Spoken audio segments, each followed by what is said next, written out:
ئەمڕۆ ساڵیادی ڕۆژێکی دیکەی ڕەشە لە مێژووی 33 ساڵەی حکومڕانی کوردی بە دیاریکراویش بنەماڵەی بارزانی و تاالبانی کە تیایدا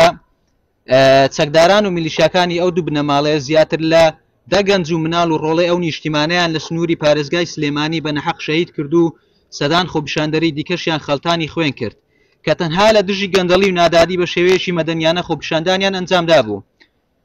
هاوکات بەهۆی ژێرپێخستنی دادگا لەلایەن ئەو دوو بنەماڵەیەوە نەبوونی سەروەری یاسا لە هەرێمی کوردستان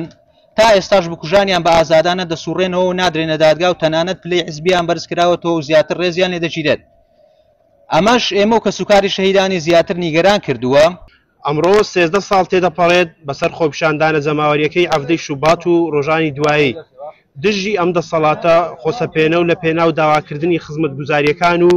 فەراهەمکردنی ئازادی و ژیانێکی باشتر بۆ خەڵکی هەرێمی کوردستان کە بووە هۆی شەهیدکردن و بریندارکردنی چەند خۆپیشاندەرێک لەلایەن دەسەڵاتی ستەمکار و شەهیدگەرمیانی ئێمەش بە گولەی ڕاستەوخۆلقی 19 پارتی لە چەمچەماڵ شەهید کرا. ئێمە ئەمڕۆ وەکو گەنجێک وەکو چالاکوانێک لێرە کۆبوونێت لێرە هیوادارین بەکەرانی حەفدەی شوبات بدرێنە دادگا کە ڕۆڵەی ئەو نیشتمانەیان شەهید کردووە بەبێ تاوان هیوادارین هەمویان بدرێنە دادگای گەل و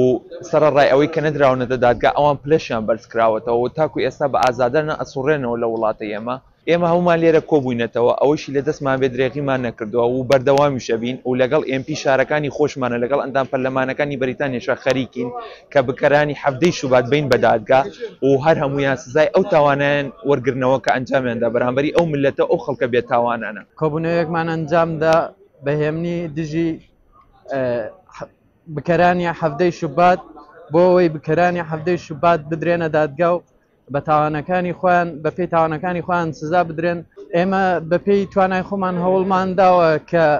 بکەرانی ئەم تاوانە بدرێنە دادگاکانەوە بەڵام بەداخەوە تاکو ئێستا هیچ شتێکی باش نەکراوە.